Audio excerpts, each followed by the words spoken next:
Hi everyone, welcome to this session called Remnants of a Separation. This stage, as for those of you who were here in the earlier session, you will see that we have maintained a wonderful continuity which speaks about age being no bar at JLF. So you've had in different sessions the youngest authors who are in their 20s. I don't think we've gone below that yet, but that's for the future. And here on this stage, you had a writer who just spoke wonderfully, who's 94, and now we have Chansur, who is roughly 92 and a half, she says. So, welcome. Welcome. And just to keep up the contrast, we have an author who's in her 20s, Aanchal Malhotra, whose recently published book, Remnants of a Separation, is what gives the title to this session. And in between, we have Sunita Kohli, who is Chand's daughter, and who has been her partner in crime in writing her book on Lucknowi cuisine, and who will come in and speak also on behalf of her mother. So we've got kind of the entire generational spectrum represented in an all-woman panel. What could be nicer? So welcome all of you to this. What we are going to talk about this evening is, as many of you who are interested in partition history and research on partition are aware that in the last 10, 15, or perhaps 20 years, we have seen the publication of a range of new kinds of thinking, new research, and new methods of looking at the past. And a lot of that work is being done by young scholars who are exploring different aspects. Aanchal's book fits firmly into that mold, and she looks very interestingly at the objects, inanimate objects, that people brought away with them when they moved. But that is really how she begins her search. And begun with this assumption, the research changes in its execution over the years. Because then Aanchal finds that actually it's not only those who migrate who are impacted by a cataclysmic, traumatic history like partition, but also those who stay. It's not only what they bring, but also what they leave behind. And that the nature of memory is that you might actually remember, but most of the time you forget after a long gap, or most of the time you push that memory to the back of your head, and then something reactivates it. And it's in the activation of memory that it becomes real, and in her research it is the objects that reactivate it. The objects themselves can be just maybe a kenchi, or maybe a guz to measure something, or maybe just a silvatta or anything like that. So in themselves, they have no history and no life. But in the investing of those objects with memory, you get to learn a whole lot. And in the interaction in which that memory comes alive is when people start to deal also with the whole issue of remembering and forgetting.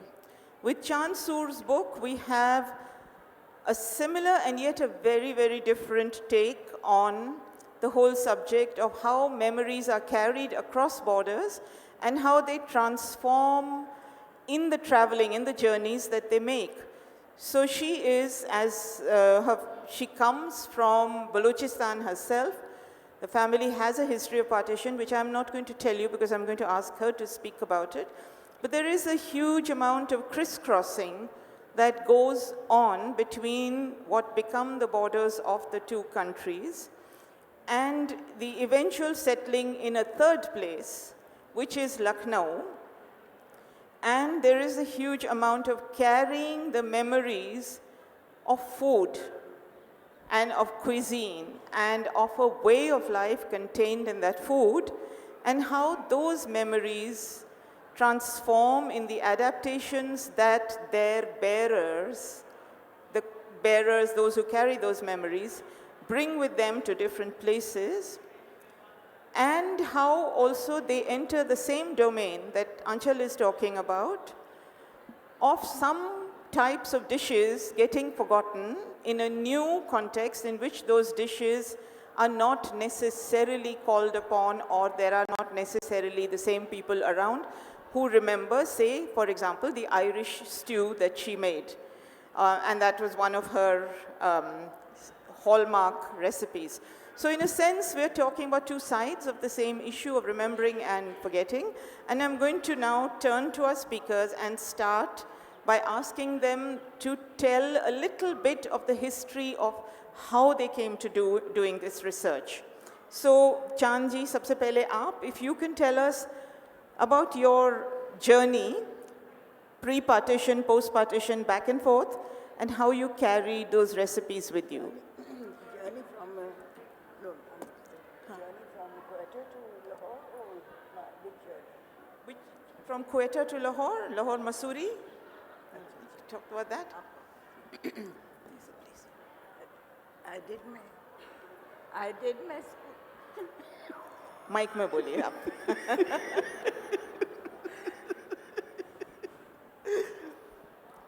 I'm going to start. I did my schooling from Missouri. Well, I did my schooling from Missouri, all the way from Quetta. We used to go to Missouri, which was a long journey because there was no question of planes flying then. So it took us 2 days and 3 nights to reach Missouri from Quetta. But still my father had gone and seen all over which school would be suitable for us. And he found that Weinberg was very suitable. And Woodstock was then very well known, but it was an American school then. Now it isn't. So he said he wanted to send us to an English school. So we went to Weinberg, where I finished my senior Cambridge. Anyway, after that, of course, it continues. Getting married into Lahore. Then you got married in Lahore. And the partition hadn't taken place, and I got married in Lahore.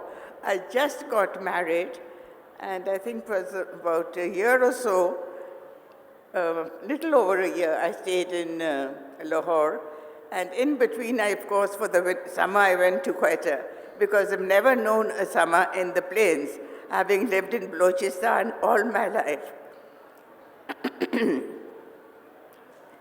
And I was pleasantly surprised that, I wouldn't say pleasantly surprised, I was shocked to know that India was going to be divided.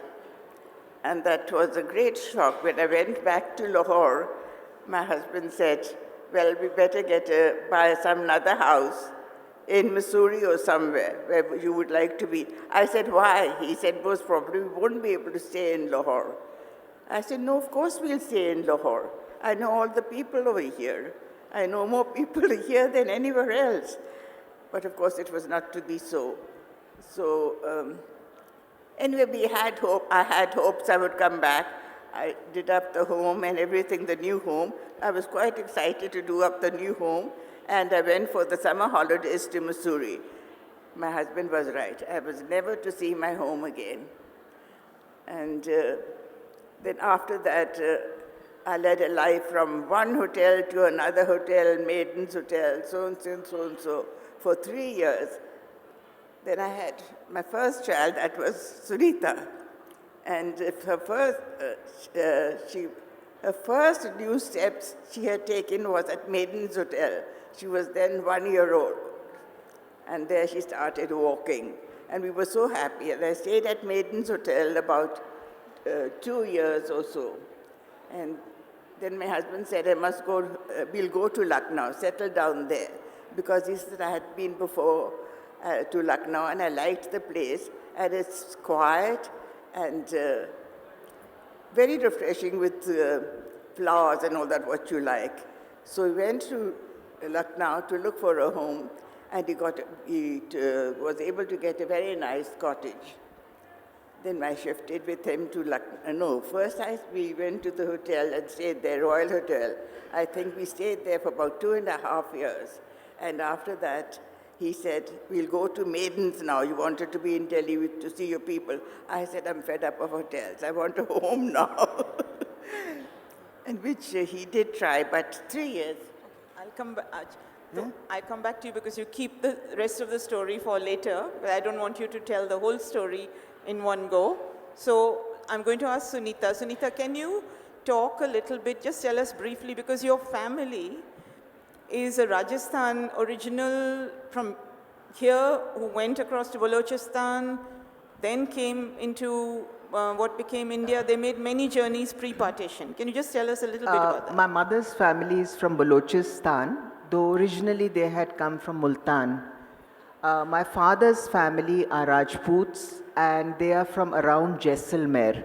And they have a sort of a very Rangila history of being warlords and etc. But for a few generations, my father's family had become naturalized Lahoris. And to the extent that my grandfather, my paternal grandfather, who was a doctor, made them give up the name of the sons of saying Kuar, because he always said, you know, it is like, I've forgotten what animal it was, who goes up to the top of the hill and says, in Persian, Pidram Sultan Booth, my ancestors were kings, because that was like all past history. So my father's family had a lot to do with the court of Maharaja Ranjit Singh. And what is recorded is that when he retired, that is great-great-great-grandfather, he was the state historian. So, I mean, my father moved from Lahore came to Lucknow, and there's a letter which I have in our book called the Lucknow Cookbook, because the introduction to that is Watan Lost and Watan Found, from Lahore to Lucknow, my parents' story. So it is about that journey that they took. And this journey they took, and there were many, many troubles. It wasn't an easy life for them. There were many, but they did it with courage, and most importantly, they did it without bitterness. I mean, they had lost everything. They were homeless from having been reasonably well-to-do, a reasonably well-to-do family, at least my father, though his brothers-in-law were extremely wealthy. But I think because my father did not come from that wealth, that he was better able to adjust. He only had his education that he came out with. And, you know, I guess family values and a family background. But so I think he was better able to adjust to this new life. Okay. Thank you. Aanchal, let's turn to you. So if you tell us a little bit about how you came to do this work.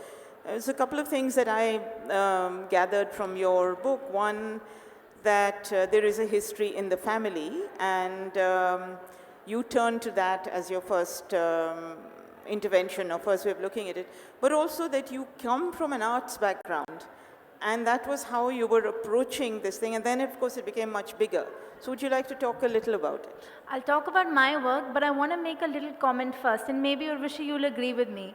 I'm sitting here on stage and listening to this story, and I can't help but think that it sounds like one of the interviews we conduct, you know, in which people are recounting memories of partition, and it becomes quite clear that memory is not chronological, and it requires intervention from multiple generations, and it is pliable and it is malleable, and partition memory in particular needs to be prodded. And so it's a very charming beginning to our conversation. My work, of course, is about objects. It's about things that people carried across the border on either side when they moved. Mundane things. But Urvashi is right, I begin in art. I'm an artist who's coming to the medium of writing to do this work. And I'll tell you, the origin of my work is very accidental almost. I was visiting my grandfather's house in North Delhi, and at that meeting, he took out all of these old objects and showed them to us. And we were talking about the past. Actually, we were talking about the rehabilitation of their neighborhood post-partition, how the government helped in rehabilitation. And he said that if you have to talk about the past, you have to talk about it in its entirety. And that includes objects, things, papers, people, feelings. And of course, there are all these different objects lying on the table. There are bookends and photographs and books and dog-eared books, dusty books. And then he starts touching them and picking them up. And this is where I think my perception of an artist, my sensibility of an artist comes in, because when you make something with your hands, there is a visceral feeling attached to that thing. And he's touching these objects of age.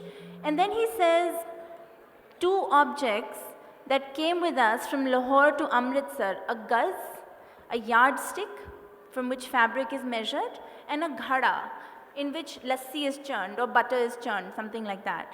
And he's talking about these 2 objects, he's caressing their surfaces, he's showing me how cloth is measured from the yardstick. And I can see that something absolutely magical is happening to him. He's saying that in Lahore, we used to make lassi like this, we used to measure cloth like this. When I went to Anarkali, it was like this. I ate chilgozas. When I was a young child, there's things like this, memories started resurfacing. And it required an external intervention of the object for that memory to resurface. It was the touch, it was the feel. And so I thought to myself that if such a sensational feeling can happen to one person because of 2 mundane objects, surely there may be other people that feel like this. And it began an exercise in the excavation of partition memory through objects.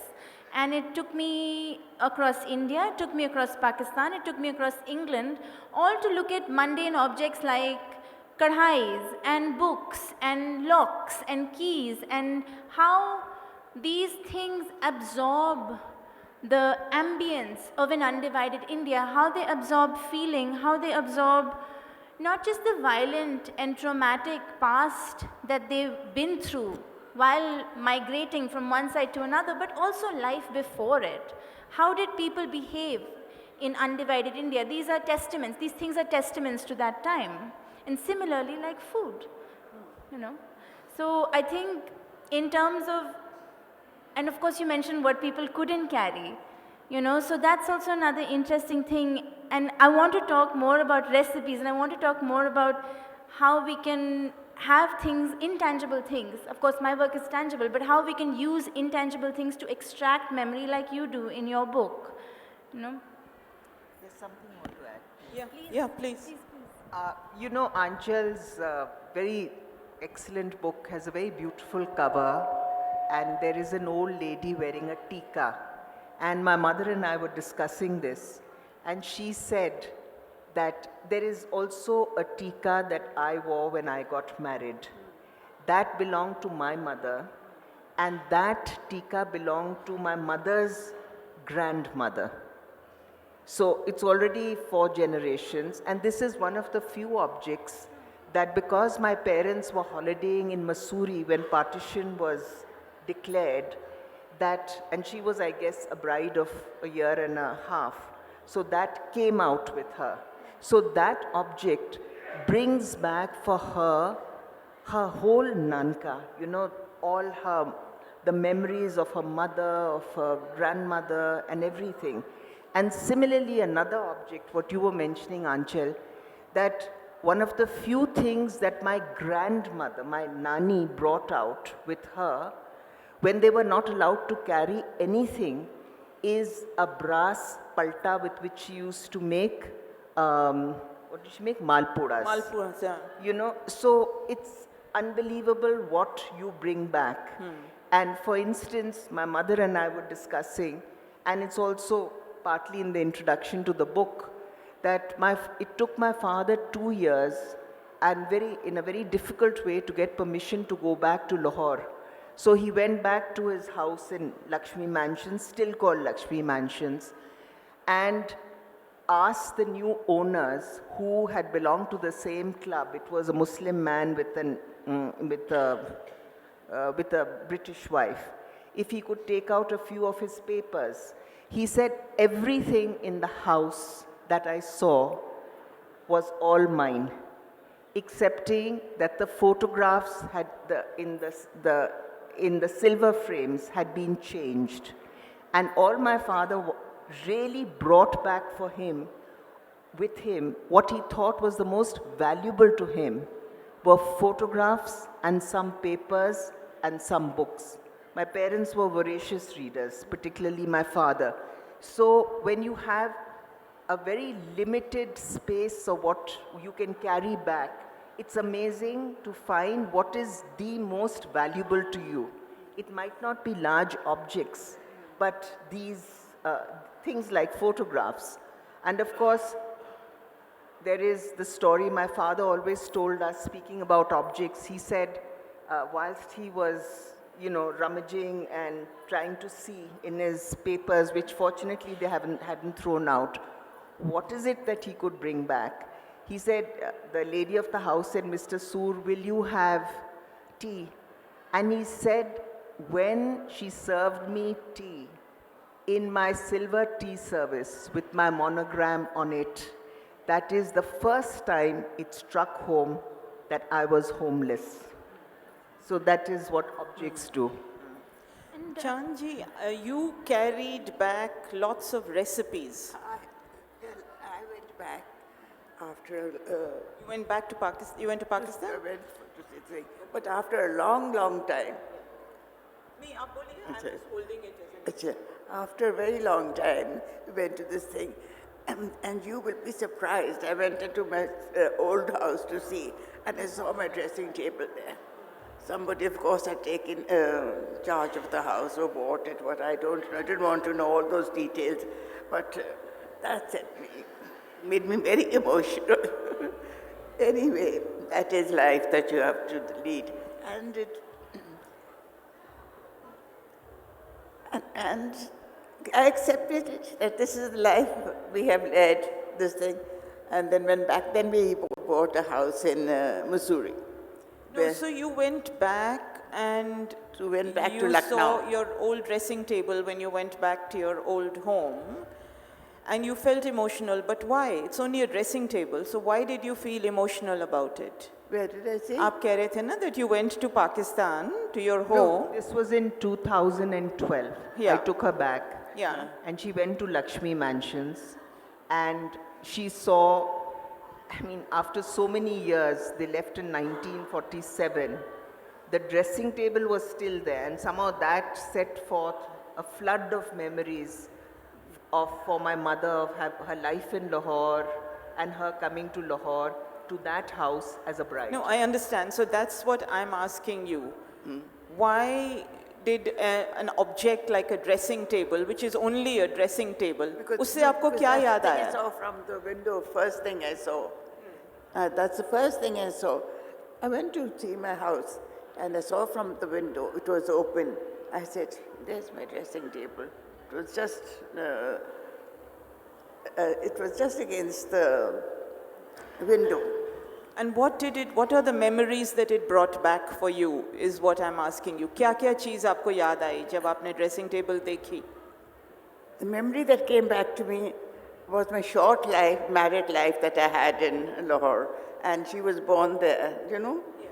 And so I told her, I said, Sunita, you were born here, and I'll show you the room that you were born in. You couldn't see it from the top because we were on the first floor, not the ground floor. Anyway, you have to forget about it. And the people who were staying in the down floor, that lady was very kind to me. She said, you must come and have tea. I can see tears in your eyes. Did you live here? I said, yes. That was my home. Very hospitable they are. But it's, the public is very good in hospital, and they were all friendly, and I knew some of them. And they invited us to their home, this and that. I, for a moment, forgot that I don't belong to Lahore anymore. It's just momentary. But it hurts. And what about the tikka that Sunita was mentioning, the tikka that you brought back? Pardon? The tikka? tikka jo aap laye the. Tell us the story of that, because at some stage you had And to... this tikka I saw over here on the cover. Yes. On the cover it was there. Then it reminded me of the tikka that my grandmother had given me when I got married. And that same tikka, somehow or another, I don't know how it was saved. I must have brought it. Must have been in one of my suitcases. I made Sunita wear it. So I said something at least of the past. I have some jewelry, but of course all the other jewelry had gone. So that tikka makes you feel a connection with the past? It does or not? Give connection. It is a connection. Okay. Okay, Aanchal, let me turn to you. So here is an object of the kind that you have been researching in your book. But what would you say, for example, of if you were to be talking to Mrs. Soor as one of your interviewees, and you were to be talking to her about carrying memories of food, how would you look at that? I want to narrate some incidents. I have some anecdotes from my interviews I want to narrate about food because, you know, one thing we forget is that when we migrate from one place to another place, we do take that place with us in some ways, and it comes across in the traditions we continue, in the habits that we inherit from our ancestors, in the small recipes that we carry of that place, and in all the things that we might not find in our new home. And so I want to narrate a few incidents that connect to food, because food is such an intangible thing, but it is such a direct connect to land, just like language is such a direct connect to land.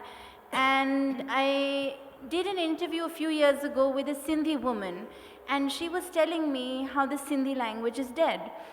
And I found that very strange, and I said, why do you say that? And she's trying to explain to me that in 1948, in January, she comes with her family by ship from Karachi, and she comes to Bombay, and no one speaks any Sindhi there, so she's forced to learn Hindi. Her children are forced to learn Hindi.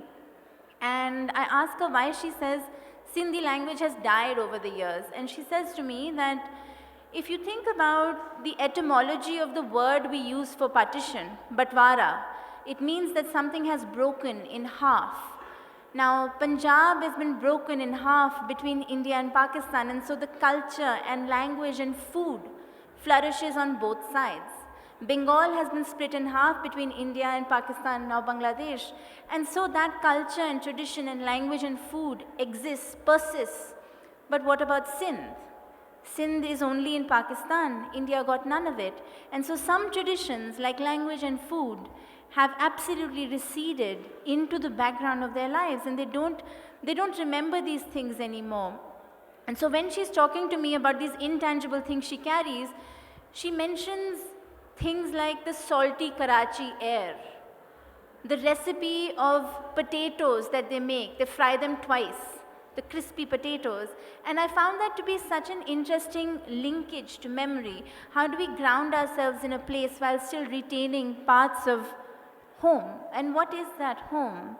In an absolutely contrast example, there is a man who sent his family from Lahore district in a place called Shekhupura, which saw a lot of violence during the partition. He sent his family before, and he needed to kind of, you know, he had a small shop, he had to shut shop and everything, so he stayed behind. For about 3 weeks, he stayed in his house without turning on any light, without turning on any fire, without turning on chula nahi chalaya. He didn't burn any fire to cook. And he says, for 3 weeks, I ate kache chane ki dal because I couldn't cook it. Because if I turned the fire on, someone would know that I stayed here. Until date, I cannot eat chane ki dal because it reminds me of the imprisonment that I had to face for 3 months in my own house, in a land that was no longer mine.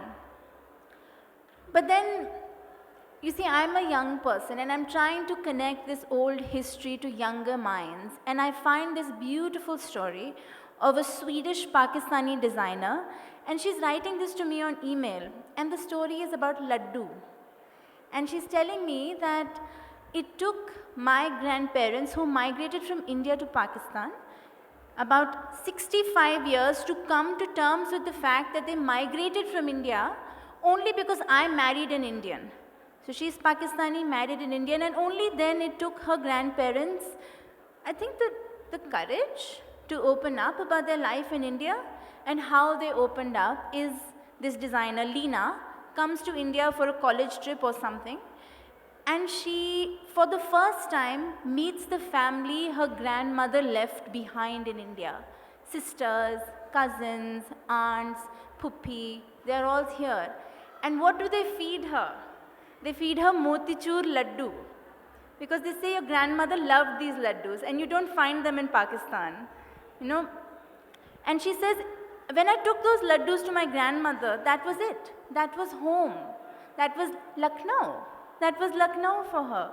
So food, I think, has such a inextricable link to where we are from, how we conceive family. Food brings people together. It's a way for people to come together on both sides of the border. And of course, when you're talking about partition, you're not only just talking about partition, you are talking about this salty Karachi air, you're talking about this motichur laddu, you're talking about language, you're talking about words, you're talking about sensation, what you leave behind, what you bring, and you are talking about landscape, you know, and food is such an integral part of that familiar landscape. Yeah, actually, when you talk about your first remark about Punjab got divided, etc., but Sindh got left behind, yes, but actually the complicated thing of that is that the Sindhis traveled across. So it's not, if the territory wasn't split in half, the journeys that people made brought Sindhi food, Sindhi cuisine into India and wherever they actually traveled. Similarly, actually, if you can talk a little bit about that you speak a lot about the history of the samosa in the book, you know, and your mother's recipes also show that.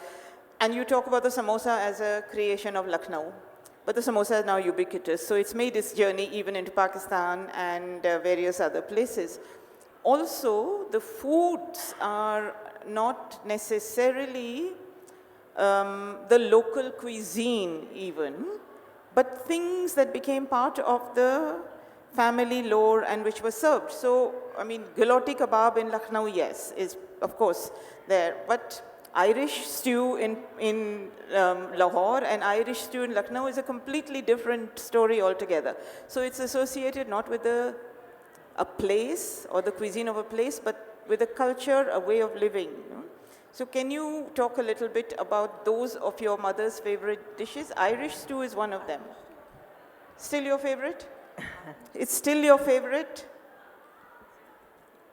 Irish stew is still her favorite, but you know, the way you're speaking about food in Lucknow and what we brought across, or what rather they brought across and I learned from her. The cookbook that we have, the Lucknow Cookbook, is really about the everyday food of Lucknow. It's not about Awadhi cuisine. So although so it is food that belonged to many communities. Some that were already there, like a lot of Brahmins and Kais and things before partition, and those that came with partition. And in fact, the Punjabis and the Sindhis were late entrants into Lucknow, and they of course brought with them their cuisine. Cuisine is such an integral part of intangible heritage, and it is also a memory bank actually. It is a memory bank, it is, a dish can be so mnemonic of a time, of a place. Some dishes are, like my mother always says, she was delighted to see that when she arrived in Lucknow, there was already a dish which was called Balochi Machli. Now, obviously it had come from Balochistan at some time. And there was also Lahori Gosht, Bhunawa Gosht, that also existed in Lucknow. So these are, I mean, you know, I speak and we speak about food that also travel from other places. Yeah. You know, like we have a hot yogurt soup, which is actually Turkish. So it came down from Istanbul. And the thing is, we've always said that it's not just commodities that had traveled down the Silk Route, but also art and food and the memories of food. And so this is what, so societies like ours, mainly in North India, are replete with those memories which can be quite poignant. Because, and then particularly for those who've been through partition, because it is partition that sundered a society. And but at least I know that in the case of my parents and their friends, all those who had suffered from partition, there was no bitterness that was left. And just before coming here, I just heard an excellent session of Nayantara Sehgal speaking on her new book, When the Moon Shines at Day. And she said something so amazing, which is, she said, being North Indian, I have to be half a Muslim. Because everything that we have is really, it belongs to two cultures. How can you now try and break these two things aside? And therefore, in Lucknow, with our food habits, for instance, Brahmins have kathal ki biryani. Now, that kathal ki biryani is, the biryani is Muslim, but usko kathal se banake, it's become, a Brahmin biryani. So the form in Lucknow that we have, say, of tehri, a vegetable pulao, it's really based on a Muslim pulao, but which the Brahmins took. So the Muslims also took a lot from Brahmin cuisine, which was, say, that, they like to eat taroi and loki cooked in milk. So that also became part of Muslim cuisine. So, there are all these interminglings of food and cultures and it's all part of really collective memory. Yeah. I think the thing about food also is that it enlivens memories very well. When smell is floating around you, it enlivens memories very well. My grandmother makes this thing called batod, and she claims that it is from the frontier province. But of course that's not true, because batod is from everywhere in India, but they just make it differently. It's arbi ke patte with besan, and you paint besan over it, you put another patta and another patta. It's like cabbage rolls almost. See, someone is like batod. But see, I wrote a short story about this and posted it online, and of course hundreds of comments came in from all over India. In Gujarat we call it this, in Bengal we call it this, in Assam batod is called this, and it was amazing because this one thing that she claimed, no, it's from the frontier province, and when she's making it, it is a reverential place of being. The folding is like her mother did. The steaming is like her mother did. Everything takes an absolutely sacred, presence in the kitchen. You stand there, you can't come close. I'm making this special thing for all of us because it's something that she remembers eating in Diyai Khan. For her, it is like, wahan se aaya hai. And it holds such a special value for her. It is so special because it's such a direct connect, Okay, let me ask you, Aanchal, one other question that comes up from what Sunita and Chandji have been saying and what you've been saying, which is this, that when you look at the past through a certain kind of prism, so in this case, your prism is objects in your book, although you're thinking much wider, and yours is... You can put in a word now. Aap abhi boliye, because then I'm going on to a different thing. Please, go ahead. No, she was talking about the fruit of... she was talking about the fruit of Balochistan. Those kind of grapes that you have, which just melt in the mouth and juicy, and the peaches, I have not eaten anywhere else except in Paris. Right, so they've traveled. In Paris, I don't know how it was there, but I had them there. And I felt very nauseated. Actually, I must tell you a story now. I got distracted from my research when I was doing my research on partition. And, long after my book was published, I took one of the people I interviewed back with me to his village in Rawalpindi area. And we had got a visa, but he wasn't sure whether he would reach the village or not. So in the event that he didn't make it, he had written a letter to the people of the village. And his was the only Sikh family in a Muslim majority village. And they had all offered to help him and look after him and everything, and help the family, but the family didn't trust them. So they left and they went away to a place which was much less safe and secure. But the letter, the entire letter written in Urdu to the entire village was full of how much he remembered the taste of माँ ताज के अमरूद और उनके पेड़ के संतरे, और वो अभी तक मेरी ज़ुबान पे उसकी मिठास है, और अगर आपको ये चिट्ठी मिली तो मेरे लिए एक अमरूद खा लेना, etc. etc. So it was really this whole thing. The thing, we were talking about it the other day in Kolkata, that it took my grandfather months to open up to me, and when he did, the first thing he said is, वो इन्ने बड़े बड़े केले होते थे, and you're like, really? Really? Ya papite, and they're all talking about landscape and fruit orchards and the things that they can taste.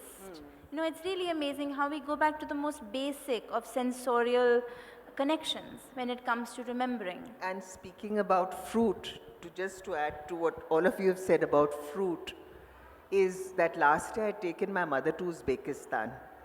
And so we did all the 4 World Heritage Sites, and Uzbekistan is still very unspoilt and it's a very beautiful country. And they have delicious fruit. Now, just because of the fruit, throughout the 14 days we were in Uzbekistan, my mother just continued to call Uzbekistan Balochistan till eventually, even we had an architectural guide, even he said, Madam Soor, if you say Balochistan, this is just Balochistan. After all, Balochistan is only 6 hours away as the crow flies. So, the association of fruit and place is undeniable.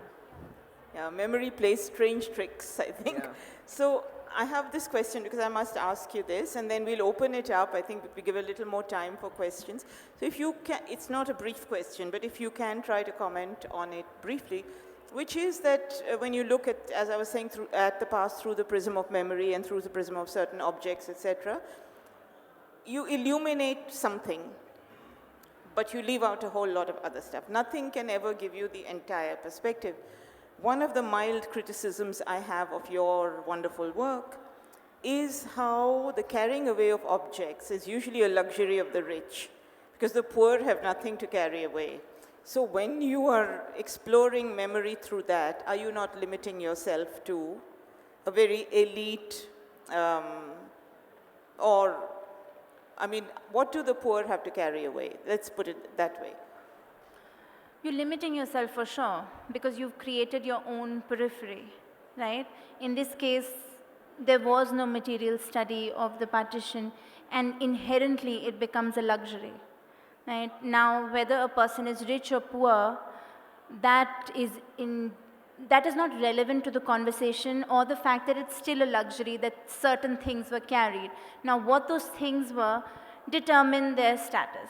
Yes, I did interview people of the same class as me, people that were better off and people that were worse off. And in some cases, I interviewed people where I thought I would find objects and I found nothing. Right? And there are all sorts of instances in my book. Coming to your question of limiting yourself, you have to. No, I'm not saying limiting yourself, because you have to. You're creating your own, like you said, you're looking at it through a certain prism, and that becomes kind of your fountainhead. I'm going to look at it through this way, and then we are going to break up into the tangential elements of memory and remembering and forgetting through that. But can you be aware while limiting yourself, that other perspectives. Absolutely. And so some of the questions I did ask were, what were the things you couldn't bring? And there were some families that had many, many things, and other families that couldn't bring anything. One of my favorite chapters in my book is of a man that had nothing. And he carried nothing with him when he fled his home from Delhi.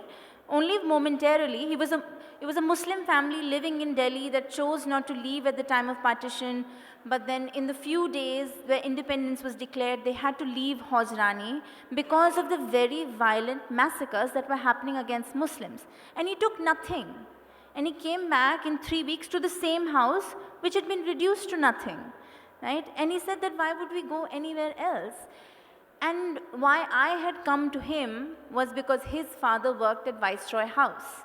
And I went with the hope that as a security officer at Viceroy House, now Rashtrapati Bhavan, he would have either carried an ID card with him or something, photograph of Jinnah with him, newspaper clipping, something official, something that connected him to the time. And I found nothing. And I tell you, that silence was excruciating for me because I was looking around and I felt really small in that moment. I was looking around for things. क्या दिखाएंगे मुझे क्या दिखाएंगे कुछ नहीं दिखाया. He had nothing. But what he was trying to teach me was something bigger. He was trying to tell me about the intangible thing that he had carried, if only momentarily for a few weeks with him, and then brought back to his home.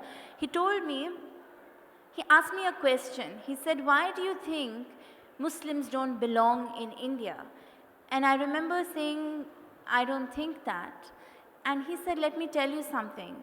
A Hindu person is born in India, they work, they live, they die in India, and you cremate them, and you put their ashes in the Ganga, and if the Ganga goes outside India becoming other things, the ashes go with it. A Muslim person is born in India, they live and they work in India, and when they die, you bury them in the ground and they eventually decompose and become India. He said, वो हिंदुस्तान बन जाते हैं. नहीं, but he wasn't trying to, ये ज्ञान नहीं दे रहे थे. He was just trying to teach me something that he thought as truth. I had gone looking for things, and he taught me something so much bigger. It was the first time that I was confronted with something other than ये यहाँ से आई, ये यहाँ से आई, मैं यहाँ से लाई हूँ. And I just didn't know what to do with this emptiness. But it was that feeling of secularism that he was trying to explain to me, that you must foster this, which he was seeing that is not happening these days. And he's trying to explain this to me in a very mundane manner. And I am looking for things. Okay, lovely. Let's open it up now, Aanchal. So do we have any comments and questions? I can see 2 hands at the back over here. Could you keep your questions short? We have only 11 minutes and 9 seconds. When one hears the 3 ladies talking about memory and objects and all that, there's somehow, although there's a lot of nostalgia and a lot of sorrow, also a sense of having something and holding on to something. But the trauma doesn't seem to go away. The lady said, it hurts and it continues to hurt. My question is, 70 years after partition and 70 years after having, torn apart the country and everything, are we now reopening those wounds with what is going on? And why have we not been able to put away the trauma of partition? Is it because we've only looked at it through objects and nice things? Or because we have ignored the silences that Aanchal was talking about? Okay, can we take, Aanchal, now let's take two more questions. There was somebody else there, right in front? Hi, first of all, I'd just like to congratulate you. you have created a source of alternate history as opposed to the polarized history of partition that we are taught in the education system. My question to you is that we talk about happy memories, but as a young person in my generation, I have also seen bitterness coming out of partition. Young people, children who are, the generations of people who came from Pakistan. Would you like to comment upon how these objects of memory actually help placate these bitterness, if it does at all? Thank you. Okay, one more from this side. Is there anyone here? No? Okay, there's one here in the third row. Yeah, she's coming to you. Congratulations to all of you wonderful ladies for a fantastic session. Aanchal, I'm so glad you brought up the issue of Sindh. It is true. Till today, my mother talks about being cut off from her roots, her culture. She's any mention of Sindh anywhere, and she's always asking questions. Are there any other resources that we can avail of, or kind of talk about? In terms of Sindh? About Sindh, yeah. Yeah, there are. Yeah, why don't you? So, I know a lot of interesting work happening with Sindhi culture through artists and designers. In particular, you can look at the work of Nina Sabnani. Yeah.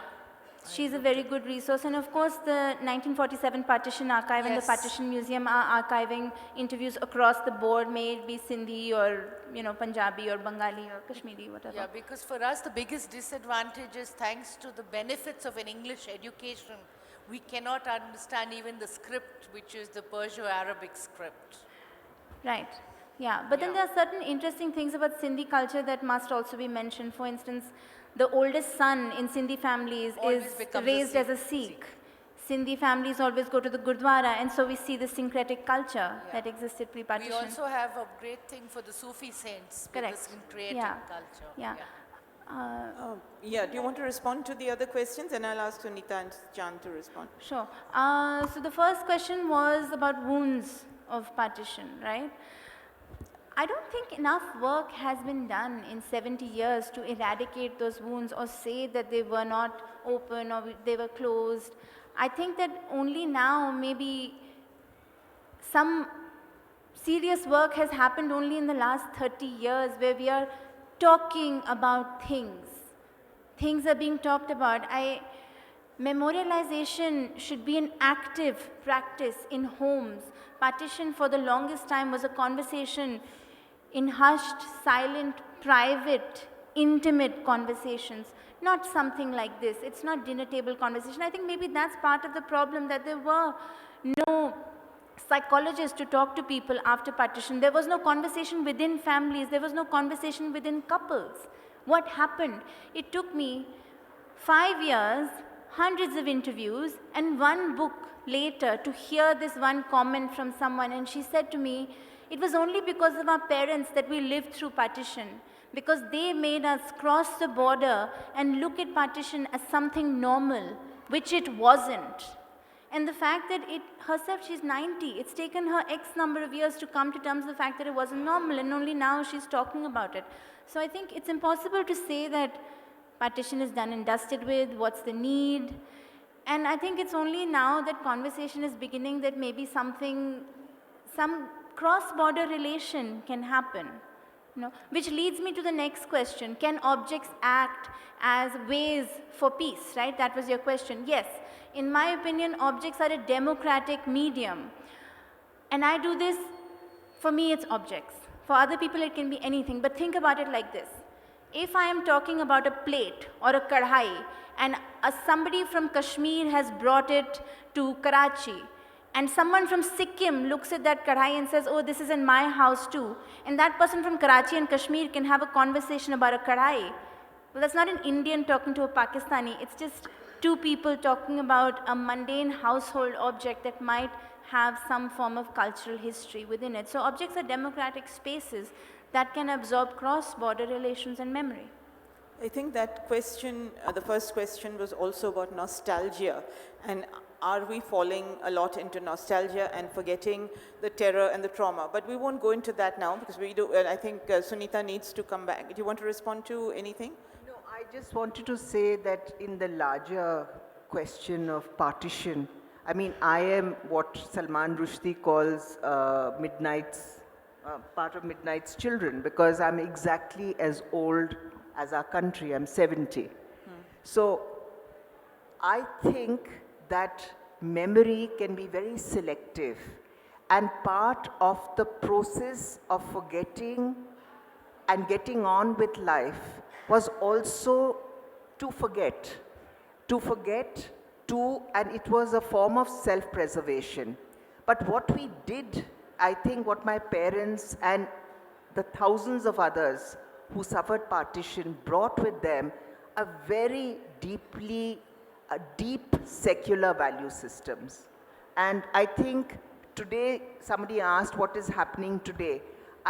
We are deeply practicing Hindus, but today what is happening is it's become Hindus and others. It is the other who is being questioned. So since one belongs to Lucknow, where the elite of the city is primarily Muslim, it will always remain so. And sort of the mahal and the tehzeeb of that city is Muslim. And it's the same thing that you find in Lahore, that even the Punjabi that is spoken there has so many Urdu words. And therefore, we speak about language, that when somebody asked a question which was related to language, and I just heard this earlier today, that when the 13 official languages were going to be put down, Urdu was not there. So when it was brought to Pandit Nehru, so he said, but where is Urdu? He said, because it's not a mother tongue. He said, but it's my mother tongue. So the Urdu, after all, everybody who was educated that came from that part of undivided India, they spoke Urdu, Persian, and English.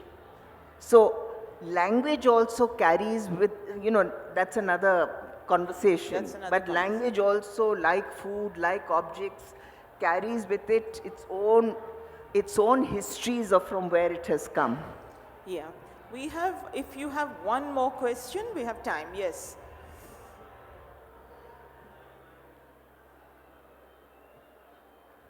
Ma'am, I was wondering that your next generation, they would be getting experiences which you had during partition, but are they haven't experienced it, but can they relate to it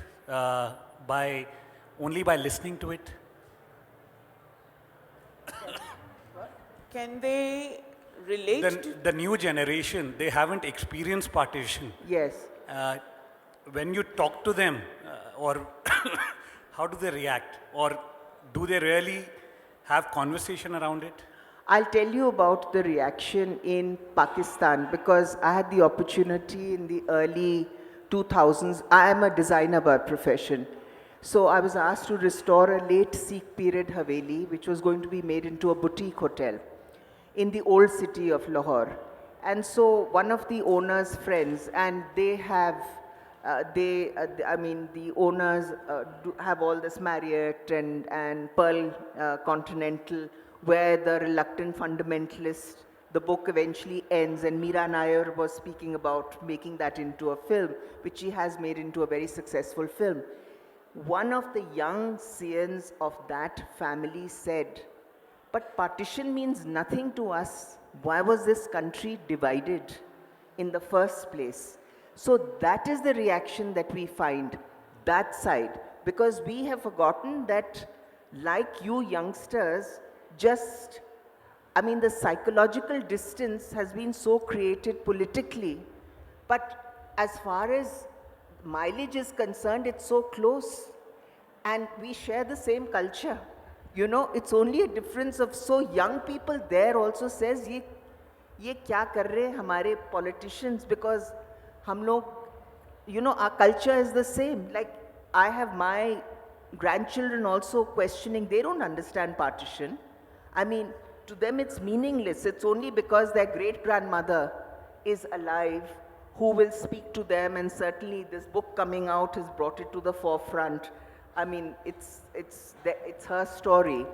So, Okay, Sunita, we're I out also of think the time fact that you have a completely. first generation and a third generation sitting Yeah. on the same panel discussing the complexity of partition should answer the question. Yeah, I think we are completely out of time. You're wondering how I know it to the second because there's a monitor here that's ticking away. So now it's showing 0000. So let me thank all of you and thank you Chandji, Sunita, Aanchal for this nice. Thank you so much.